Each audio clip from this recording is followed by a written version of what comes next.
Bocah inilah kondisi truk tangki muatan BBM yang terguling di kawasan Handayani, Talang Ubi, Pali.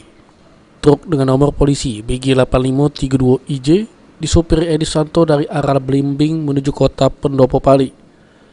Sudah terbalik akibat sang sopir mengantuk saat mengejar truk sama berusaha menghindari mobil yang datang dari arah samping. Nggak tahu Pak, kira jam 5.30 mana? Kita tadi mana Pak? Dari Palembang. Mau ke? Mau ke apa namanya itu? MAP? Iya, Ini berapa banyak muatan itu Pak? 16.000. Ini bisa jatuh ini kenapa? Ngantuk apa? Oh, ngantuk ya Pak. Ngantuk ya? Ada kendaraan apa gimana? Ngantuk. Ngantuk ya? Oleng ya? Iya, Tapi nggak ada luka-luka Pak? nggak ada Pak. Ini ada isi Pak ya? Ada. Berapa banyak Pak? 16.000.